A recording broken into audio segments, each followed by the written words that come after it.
Life update டே 32ல் இன்றைக்கி சஷ்டி விரதம் டே 2ங்க. இன்றைக்கி பட்டையெல்லாம் போட்டு கொஞ்சம் நல்ல பையனாக ஆக்ட் பண்ணிகிட்டு இருக்கேன். அதுக்கப்புறம் இன்றைக்கி வந்து இப்போ ரோஜா பூ வச்சு தான் இன்றைக்கி வந்து சாமி ஃபோட்டோஸ்லாம் வந்து நாம் வந்து பூ வச்சேன். அதுக்கப்புறம் வந்து பார்த்திங்கன்னா முருகலுக்கு பிரசாதமாக வந்து பார்த்திங்கன்னா ஆப்பிள் பழம் வச்சுருக்கேன். அண்ட் ரொம்பவே இன்றைக்கி ப்ளஸ்ஃபுல்லாக இருந்துச்சு. நெய் தீபம் போட்டு கொஞ்சம் வெளியே வந்து பார்த்திங்கன்னா இன்றைக்கி ட்ராகன் ஃப்ரூட் நடலாம் அப்படின்னு ஒரு ஐடியா இருந்துச்சு. ஏன்னா நர்சரியில் வாங்கிட்டு வந்து ஒரு 5 நாளாக வீட்டிலே இருந்துச்சு.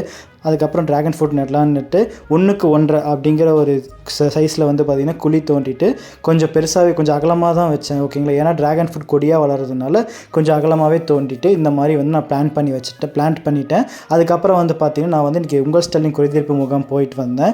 அதுக்கப்புறம் போயிட்டு வீட்டுக்கு வந்துட்டு ஸ்டாண்டப்ஸ்லாம் அட்டன் பண்ணிட்டு முடிச்சிட்டேங்க. ஒரு 1:30 கிட்ட வந்து பார்த்திங்கன்னா கொஞ்சம் வேலை இருந்துச்சு வீட்டில். கையிலையும் கொஞ்சம் அடிபட்டுருச்சு. அண்ட் இன்றைக்கி உடம்பும் எனக்கு சரியில்லை. ரொம்பவே ஒரு ஃபீவராகவும் இருந்துச்சு. அப்போ என்னாச்சுன்னா ஃபுல் அண்ட் ஃபுல் வேர்த்து கொட்டிடுச்சு. இன்னுமே கொஞ்சம் உடம்பு சரியில்லாமல் தான் இருக்குது.